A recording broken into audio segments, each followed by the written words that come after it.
elbowed out of the limelight for 2015 by rockstar Mustangs and F-150s, Ford's facelifted Expedition has earned minimal hoopla.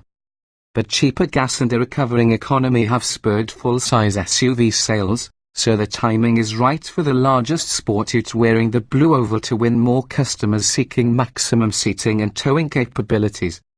Cosmetic changes to the 2015 Expedition include a more tasteful front-end motif, with new headlamps, less chrome, and carry-over sheets metal.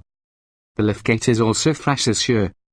Trading 2 cylinders for 2 turbocharged as more significant changes under the hood.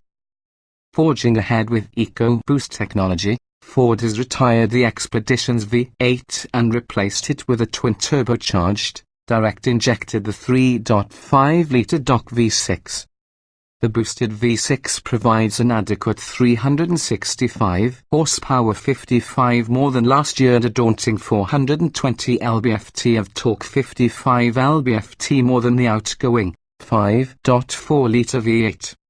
With the torque peak lowered to a handy 2,500 revolutions per minute, a gentle brush of the throttle delivers an endearing swell of thrust that seldom requires downshift assistance from the 6-speed automatic transmission. With torque instead of horsepower as your ally, cruising in a higher gear is practical, reducing fuel consumption and driveline noise. EPA estimates rise by 2 miles per gallon, both city and highway, to 1,520 miles per gallon with four-wheel drive. Part of that gain, however, is attributable to new electric power steering. As usual, actual road feel is not included. Aiding the comfort side of the equation, Ford has blessed the Expedition with acoustic glass, improved door seals, and additional noise insulation. The run to 60 miles per hour takes 6.4 seconds, granting the Expedition eligibility for visits to the passing lane. Hitched to a 26-foot, 7,000-pound load, a ski boat, on a trailer, this husky hauler demonstrated an affinity for towing. It yanked that heavy load with effortless ease. Ford says you can pull up to 9,200 pounds with this Expedition. Know, however, that Ford's rating may not be directly comparable to those of competitors who comply with CETO standards, as Ford has not yet signed on to that pact. The benefits of going independent: the special feature that has long distinguished the Expedition from its US rivals in the mega-family hauling class is its independent rear suspension. Mounting the rear differential to the frame instead of allowing it to bounce along with the wheels adds weight and cost, but the approach brings several key advantages. Rear pavement tread is improved and the Expedition feels more stable in bumpy corners. But the biggest gain over a live axle is superior packaging. This vehicle's floor, frame, and fuel tank can be nested more tightly, yielding more seating and cargo space. Compared with a Chevy Tahoe or a GMC Yukon, the standard wheelbase Expedition tested here provides far more comfortable third-row seating for 3 and 19, instead of 15, cubic feet of cargo space with all seats in place. Expeditions are offered in regular 119.0-inch and extra-long 131.0-inch wheelbases. Both versions overfill a traffic lane with 91.8 inches of width including mirrors and stand 77.2 inches tall. Those who enjoy command seating will appreciate the toe-step climber board, facilitated by power-operated running boards that neatly retract into the body sills. There are, however, downsides with this equipment. The steps occasionally inflict shin bruises, and they can stain trousers because dirt deposits are not flushed during trips through the car. Washington and fixing this hardware is sure to be expensive if the malfunction occurs out of warranty. Trim choices have been augmented this year, with the Platinum we tested here added above the previous XLT, Limited, and King Ranch equipment levels. Perforated, French-stitched leather is part of the Platinum package in a choice of 2 colors, Brunello Think Red Wine and Ebony. Both include grate and accent strips. While the hide is lovely to touch and these seats are heated and cooled for year-round comfort, there are still vast tracts of rock-hard plastic on the dash, console, and door panels.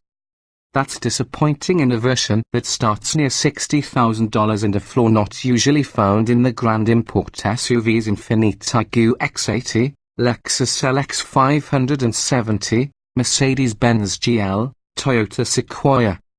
Our test suite's 3 rows of seats provided impressive room and comfort for 8 adults and a load floor large enough to tote 4 bit-foot sheets of building materials carried flat but with the hatch ajar.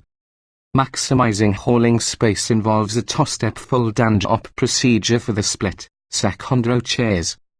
While that's not difficult, most children lack the strength and know-how to return the whole perch from cargo mode to the regular seating position.